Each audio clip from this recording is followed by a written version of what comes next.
നിങ്ങൾ ഓരോരുത്തരും അത് കേട്ട് നോക്കിയാൽ നിങ്ങൾക്ക് മനസ്സിലാകും. നിങ്ങൾ ഓരോരുത്തരടുത്ത് കേട്ട് നോക്കിക്കോ. മറ്റേതൊരു പരാമർശത്തെയും പോലെ അല്ലല്ലോ ഇത്. അങ്ങേയറ്റം വേദന ഉളവാക്കുന്നതാണല്ലോ. ഞങ്ങൾക്ക് വല്ലാതെ വേദന.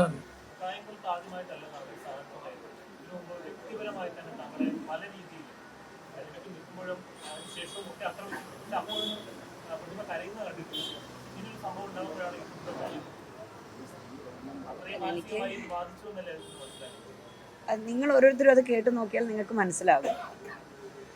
നിങ്ങൾ ഓരോരുത്തരടുത്ത് കേട്ട് നോക്കിക്കോ. മറ്റേതൊരു പരാമർശത്തെയും പോലെ അല്ലല്ലോ ഇത്. അങ്ങേയറ്റം വേദന ഉളവാക്കുന്നതാണല്ലോ. ഞങ്ങൾക്ക് വല്ലാതെ വേദന. സഖാവ് പ്രതിഭയുടെ വേദന ഞങ്ങളുടെ എല്ലാം വേദനയാണ്.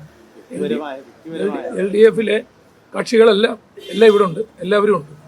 ഇത് കേട്ടറിഞ്ഞ് എല്ലാവരും ഓടിയെത്തുകയായിരുന്നു. അത്രമാത്രം പ്രതിഷേധവും രോഷവും ഈ കാര്യത്തിൽ. എല്ലാവരും ഈ കാര്യത്തിൽ നമ്മൾ ശക്തമായി മുന്നോട്ട് പോകണമെന്ന് തന്നെയാണ് അഭിപ്രായം.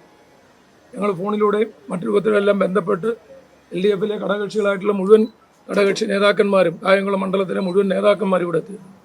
സഖാവ് യുവ പ്രതിഭയുടെ പിന്നിൽ കായംകുളത്തെ LDF നേതൃത്വം ഒറ്റക്കെട്ടായി അണിനിരക്കുന്നു തന്നെയാണ് ഇവിടെ നിങ്ങൾ ഈ കാണുന്ന കാഴ്ച.